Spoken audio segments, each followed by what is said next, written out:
বন্ধুরা, তো বাবার আশীর্বাদ নিয়ে এখন বেরিয়ে যাচ্ছি। ঢুকেছিলাম তো 11 নম্বর পিপা পুল হয়ে, এখন এই যে সামনে 12 নম্বর পিপা পুল হয়ে বেরোচ্ছি।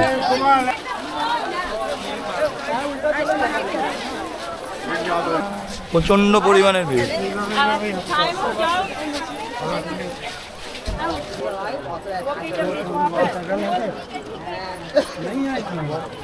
মাঝ বরাবর চলে এসেছি নদীতে, কিন্তু এসে দেখছি ভালোই স্রোত আছে। আমরা যখন রাতের বেলায় ঢুকেছিলাম তখন ভাটা ছিল, এখন মনে হয় জোয়ার চলছে। আর আমার এই যে বাঁদিকে দেখতে পাচ্ছ শাস্ত্রী ব্রিজ, আর এই পাশ দিয়ে এই যে ট্রেনের।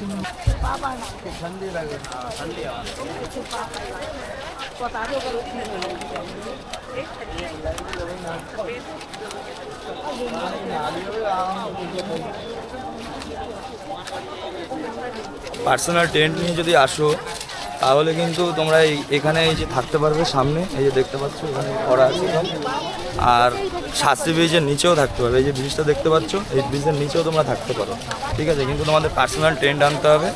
আর এখানে এমনি টেন্ট আছে, সেই টেন্টের কিন্তু ভাড়া অনেক। তোমরা এসে কথা বলে যাচাই করে নেবে।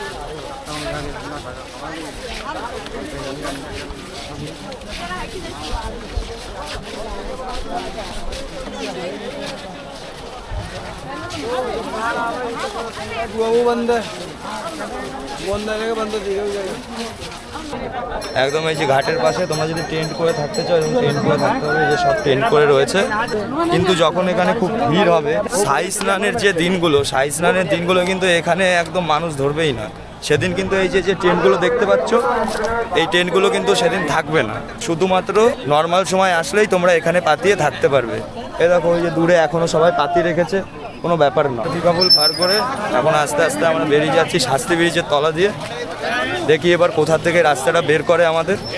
আগে থাকতে কিছু বলছে না, ভিড় বাড়লেই রাস্তা কিন্তু ঘুরিয়ে দিচ্ছে।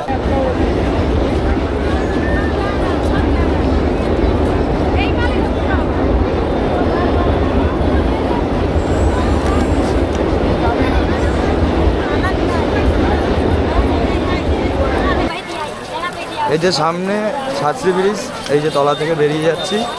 এবার বেরিয়ে আমাদের কোন দিক ঘুরিয়ে দেয় তার কোনো ঠিক নেই। সামনের গ্যাদারিং দেখো। Bye bye Prayagraj Maha Kumbh. এখন দেখছি যে রাস্তা দিয়ে আমরা কালকে ঢুকেছিলাম ঠিক সেই রাস্তা দিয়েই আমাদের বের করছে। আর জানি না সামনে গিয়ে রাস্তা কোন দিকে ঘুরাবে। এই যে আমার পিছনে দেখতে পাচ্ছ সঙ্গম যাওয়ার রাস্তা। চলে যাচ্ছি সঙ্গম ছেড়ে উপরের দিক। হেলিকপ্টারে কিন্তু নজরদারি চালিয়েই যাচ্ছে, ঠিক আছে। ওই দেখো উঠছে হেলিকপ্টার। পুলিশ প্রশাসন চতুর্দিকে ভর্তি, সেফটি নিয়ে কোনো ভয় নেই। যেদিক থেকে আমরা কালকে ঢুকলাম আবার সেদিক থেকেই দেখি বের করে দিচ্ছে। ডান দিক দিয়ে লোক আসছে, বাঁ দিক দিয়ে যাচ্ছে। এই যে, আর এই যে আমার পিছনে সঙ্গম। তিনটা দেখো। আমরা চলে যাচ্ছি, আর এই যে সব এদিকে ঢুকছে। হচ্ছে মেইন মেলা। দোকানপাটের অভাব নেই, প্রচুর দোকানপাট। তোমাদের যা কেনাকাটি দরকার তোমরা বেরানোর সময় কিন্তু এখান থেকে কিনে নিয়ে যেতে পারো। হাতে টাইম নেই, তাই আর মেলার ভিতরে ঢুকলাম না। যে পরিমাণের ভিড়, এতে আর মেলার ভিতরে ঢুকলে মনে হয় না আমরা টাইমে স্টেশনে পৌঁছাতে পারবো। এমনি একটা স্পেশাল ট্রেন শুনেছি 7টা 2 আছে। যার একটু পায়ে জোর আছে সেই মহাকুম্ভে আসবে, ঠিক আছে। এটা তোমার ধরে রাখতে হবে, তোমার কিন্তু পায়ে হাঁটতেই হবে। গাড়ি কিন্তু সব সময় সব জায়গায় পাবে না। আর এই যে ভিতরে যে দেখতে পাচ্ছ ঠেলা গাড়ি, এই ঠেলা গাড়িতে করে লোক নিয়ে যাচ্ছে, কিন্তু ভাড়া যা নিচ্ছে কোনো লিমিট নেই, আনলিমিটেড। যে যা পাচ্ছে তাই নিয়ে যাচ্ছে। আর এই যে বাইক এই অবধি, এর ভিতরে কিন্তু আর ঢুকতে দিচ্ছে না। পুলিশ প্রশাসনের চতুর্দিকে ভর্তি। এই মেলার মেইন যে ময়দান, সেই ময়দান থেকে আমরা আস্তে আস্তে বেরিয়ে যাচ্ছি পুরো বাইরের রাস্তার দিকে। এগুলোর জন্য খুবই অসুবিধা হচ্ছে। আর এই যে এই গাড়িগুলো ঢুকছে, মোটর সাইকেল 4 চাকা, এইগুলোর জন্য কিন্তু খুব ডিস্টার্ব হচ্ছে। মানুষ হেঁটে ঠিকমতো যেতে পারছে না। এদের কারণে আরও বেশি ভিড়টা বাড়ছে। নয় কিন্তু এই গাড়িগুলো যদি না থাকতো তাহলে কিন্তু ভিড়টা একটু কম থাকতো, তাহলে মানুষ হেঁটেও নিরিবিলি যেতে পারতো। এত লোক কোথার থেকে আসে, সারা ভারত এখানে। তোমরা যদি প্রয়াগরাজ আসো, তাহলে তোমাদের সারা ভারতের মানুষের সঙ্গে তোমাদের দেখা হবে। সারা ভারত এখানে মাইকে অ্যানাউন্স করছে সঙ্গমে নাকি প্রচণ্ড পরিমাণের ভিড়, শুনতে পাচ্ছ তোমরা। সঙ্গম ঘাট খালি করে দিতে বলছে, এখন অন্য জায়গায় স্নান করতে বলছে। আশেপাশের নয়েজটা একটুখানি শোনো। আমি কোনো মাইক ব্যবহার করছি না এই কারণেই, যাতে আশেপাশে পুরো ইয়েটা তোমরা শুনতে পাও। তোমরা আশা করি বুঝে গেছো আমি কী বলতে যাচ্ছি, তার কারণে মাইকটা ব্যবহার করছি না। कृपया ध्यान दें, संगम क्षेत्र में भीड़ का अत्यधिक दबाव है, इसलिए स्नानार्थियों से अनुरोध है कि जल्दी से जल्दी स्नान कर घाटों को खाली कर दें। ड्यूटीरत पुलिसकर्मियों से अनुरोध है कृपया घाटों को खाली कराएं, स्नानार्थियों की निकासी कराएं और उन्हें गंतव्य के लिए प्रस्थान कराना सुनिश्चित करें। धन्यवाद। इसलिए स्नानार्थियों से अनुरोध है जल्दी से जल्दी स्नान कर घाटों को खाली कर दें। ওই যে দেখতে পাচ্ছ এই পাশে নাগরদোলা, এই হচ্ছে মূল মেলা। ওই যে দূরে দেখা যাচ্ছে নাগরদোলা। তো আমরা চলে যাচ্ছি, আমাদের ট্রেন ধরতে হবে। এখনও স্টেশন এখান থেকে অনেকটা দূর।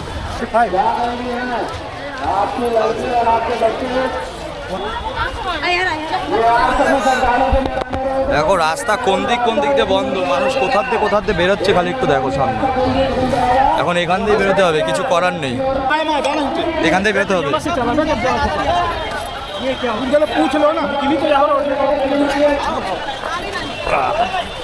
ভিড়টা দেখো সামনে, যাবো কখন পৌঁছাবো কোনো ঠিক নেই।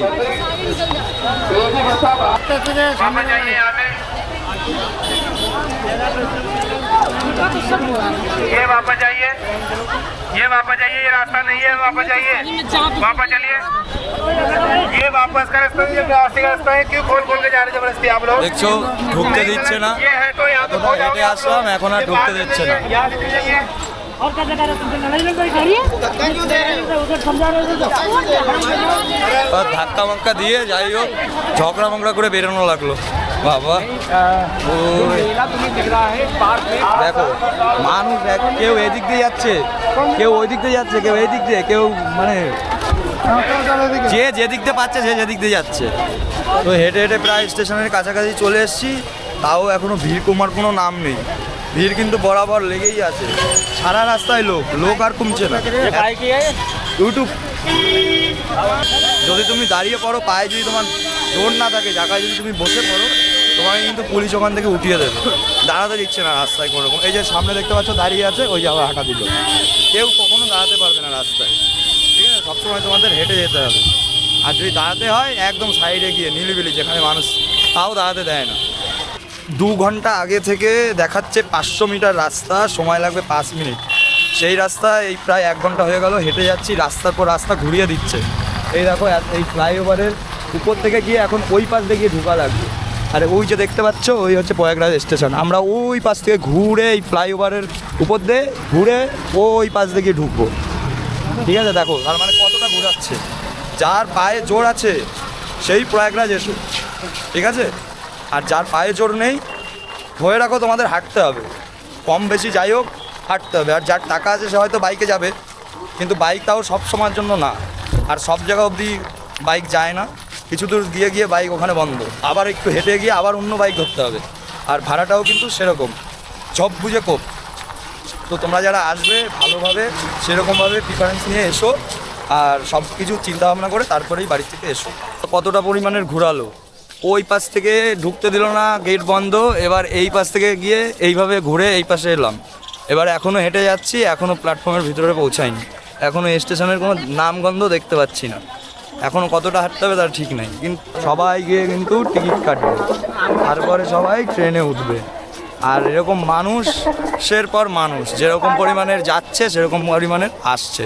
গুগল ম্যাপে দেখাচ্ছে স্টেশন সঙ্গমের থেকে 9 কিলোমিটার, কিন্তু 9 কিলোমিটারের জায়গায় যে কয় কিলোমিটার হেঁটেছি তার কোনো হিসাব নেই। 9 দুগুণে 18 কিলোমিটার মনে হয় হাঁটা হয়ে গেছে, এতটা পরিমাণে রাস্তা ঘুরিয়ে দিয়েছে।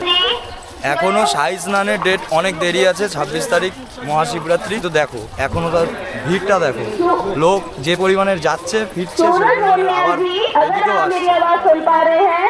स्टेशन के लिए यहाँ से मुड़े। মানে এদের বলার মতনও এনার্জি নেই, ঠিক আছে? পুলিশ প্রশাসন তো চারিদিকে ভর্তি, খুবই সহযোগিতা করছে, কিন্তু এরা বলতে বলতে হয়রান হয়ে যাচ্ছে, ওর জন্য অটোমেটিক করে রেখেছে আর বলছে না যে স্টেশন জানে কে লিয়ে ইধার সে মুড়ে রেকর্ড করে ওইটা চালাচ্ছে। তাহলে ভাবো যে পুলিশের হালাত কি হচ্ছে এতদিন ডিউটি করতে করতে। धीरे धीरे चलते रहिए, हिम्मत से काम लीजिए, शांति बनाए रखें, कोई भी धक्का मुक्की नहीं करे, एगो एगो ये कोई भी लड़ाई झगड़ा नहीं करे बीच में रास्ते में, आगे बढ़ते रहिए, सभी को घर जाना है, এটা ভিড়টা একটু जैसे भी आगे की तरफ मुड़ कीजिए, আর রাখার জায়গাটা নেই, এত পরিমাণের ভিড়। सभी सामने देख के चले, आगे की तरफ बढ़ते रहिए और चलते रहिए, धीरे धीरे शांति से काम लीजिए, हिम्मत से काम लीजिए, धीरे धीरे बढ़िए, बच्चों का ध्यान रखें, स्टेशन थोड़ी दूरी पर है। দেখো একটু কি করছে, ওখান থেকে ঢুকে আবার সেই রাস্তা হয়েছে। আজকে আরও রবিবার না, ওই কারণে লোকাল মানুষের ভিড় বেশি, বাঙালি খুব কমই আছে এখন। এতটাই ভিড় এখন এদিক দিয়ে ঢুকতে পারছি না, আবার এই সামনে দিয়ে ঘুরে তারপরে ঢুকতে হচ্ছে। এই যে গেট নাম্বার 2 দেখতে পাচ্ছ, এই যে সামনে প্ল্যাটফর্ম, তাও আমরা ঢুকতে পারছি না। এই সামনে দিয়ে ওই যে অ্যারো চিহ্ন দেখা যাচ্ছে, ওই সামনে দিয়ে এইভাবে আবার ঘুরতে হবে।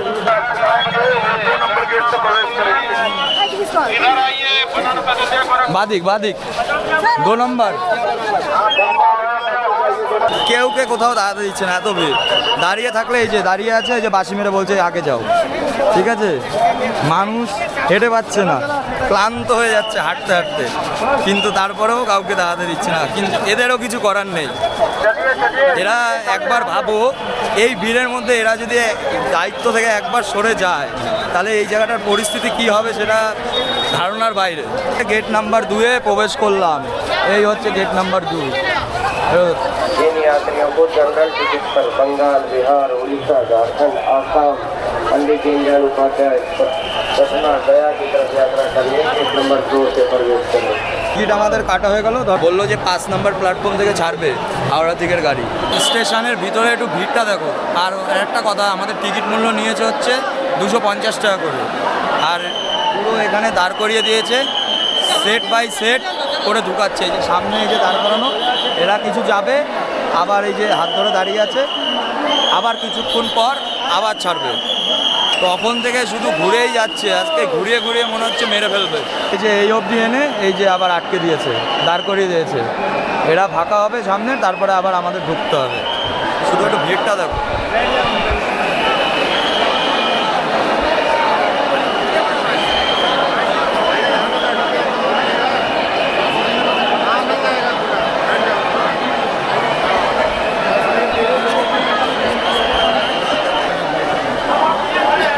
এতক্ষণ পরে ছেড়ে দিল, ছেড়ে দিয়ে আবার এই অবধি এসে আবার আটকে দিয়েছে। এই দেখো।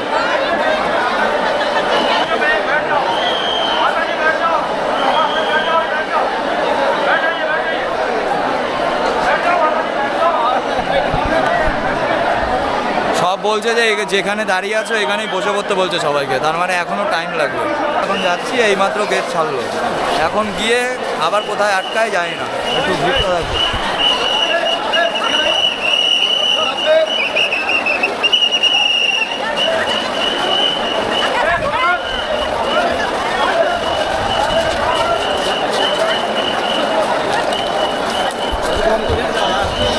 ফাইনালি স্টেশনের ভিতর তো ঢুকলাম, এবার জানি না কি হবে। এবার প্ল্যাটফর্মের উপরে উঠে দেখা যাক কি হয়। আর এই পাশে স্টেশনে কিন্তু এখানে ভিআইপি টেন্টের ব্যবস্থা আছে, জানি না কোন প্ল্যাটফর্মে গিয়ে ঠেকবে।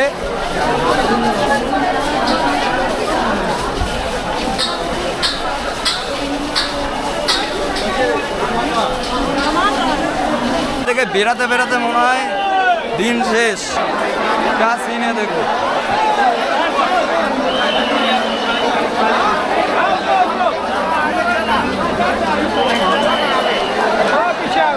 এখন কিছু একটা খাবো, এখনো সকাল থেকে কোনো কিছু খাওয়া হয়নি। কি করে ট্রেনে উঠবো, ভিড়, কি করে উঠবো?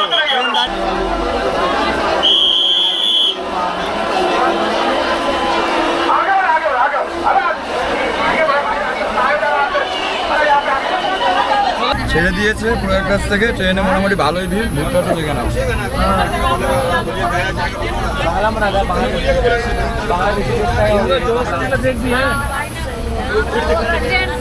মানুষ যে যেখানে পাচ্ছে সে সেখানেই বসে পড়ছে, যাওয়ার কোনো রকমের কোনো নিচে যাওয়ার পরিস্থিতি নেই, বাথরুম অব্দি পুরো ভিড়।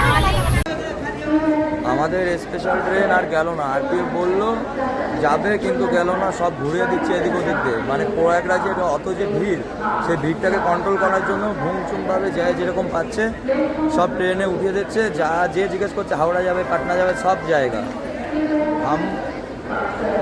আমি এই দানাপুরে এসে নামলাম, ওখান থেকে আবার পাটনা আসলাম, পাটনা এসে এখন এখান থেকে আবার হাওড়ার ট্রেন ধরে তারপরে যেতে হবে। এতটাই পরিমাণের ভিড় হচ্ছে, এতটাই পরিমাণের জ্যাম গ্যাদারিং, কোনো ট্রেনের টাইম ঠিক নেই। হোয়ার ইজ মাই ট্রেন অ্যাপে ওটাও ঠিকঠাক কাজ করছে না, কেউ ঠিকঠাক কোনো ইনফরমেশনও দিচ্ছে না ইচ্ছাকৃতভাবে, যাতে ভিড়টা কমানো যায়। শেষমেশ কিছু না পেরে এই পাটনা থেকে উঠে গেলাম এসি বগিতে। কিছু করার নেই বন্ধুরা, প্রচণ্ড পরিমাণের ভিড়। ওখানে প্রায় 2 ঘন্টা বসেছিলাম পাটনা স্টেশনে, তারপরে এখন এই এসি কামরায় না পেরে উঠলাম। তাও বসতে পারিনি, এই যে এখানে দাঁড়িয়ে আছি সবাই মিলে। এইভাবেই যেতে হবে হাওড়া অবধি, কষ্ট করে তো যাই, হাওড়া অবধি যাই। পাটনার পর থেকে ট্রেনটা আস্তে আস্তে টানছে, একটু মেকআপ করবে টাইমে ঢুকাবে না, প্রায় 24 ঘন্টার মতন ট্রেনটা লেট আছে। টাইমে কী করে ঢুকাবে, হয়তো একটু মেকআপ করবে। ভিতরে কোনো জায়গাই পাইনি, এখানেই বসে আছি গেটের পাশে, দেখতে পাচ্ছ ভিড়টা আছে, কিন্তু এসি কামরা। अरे उधर आएगा उधर, अरे बाढ़ उतरिएगा, बाढ़ उधर आएगा ना, बाढ़ उतरिएगा ना, उधर आएगा। अरे দেখো এখান থেকে জল পড়েই যাচ্ছে। কি অবস্থা একটু একবার দেখো। আর এর পাশে এই যে ডেঞ্জার 440 ভোল্ট, এখান থেকে এই যে জল পড়ছে, যখন তখন বডি হয়ে যেতে পারে। এই হচ্ছে ট্রেনের পরিস্থিতি। আর এটা হচ্ছে এসি, হ্যাঁ। আর এখানে আমরা দাঁড়িয়ে আছি, ভিতরে যেতে পারছি না, জল পড়ছে বলে তাই দাঁড়াতে পারছি। আর যদি জল না পড়তো তাহলে এখানে দাঁড়াতেও পারতাম না। এই হচ্ছে বর্তমানে ট্রেনের পরিস্থিতি। এই দেখো ঝর্ণা পড়ছে, ঝর্ণা পড়ছে, এই দেখো দেখেছো, এই দেখো क्या बात।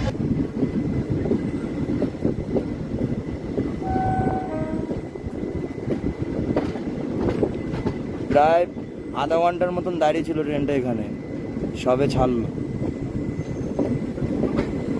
প্রায় 22 ঘন্টা লেট করে ট্রেন এসে পৌঁছেছে বিহারের মধুপুর জাংশনে। এখানে অনেকক্ষণ দাঁড়িয়ে রয়েছে, এখন ট্রেন ছেড়ে দেবে সিগনে।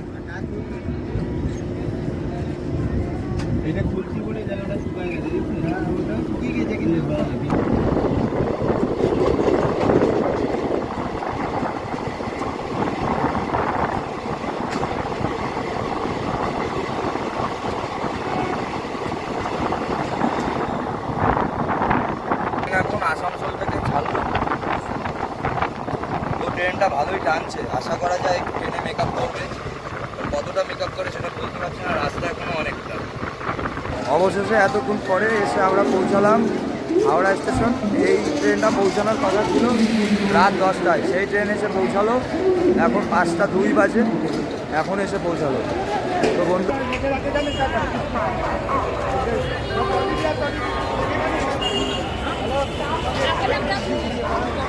এখন এখান থেকে বেরিয়ে গিয়ে শিয়ালদা যাব, শিয়ালদা দিয়ে ট্রেন ধরবো, বনগা লাইনের নামবো, আমার বাড়ি অশোকনগরে। তো এই ভিডিও এখানেই শেষ করে দিলাম, দেখা হচ্ছে পরে অন্য কোনো ভিডিওতে।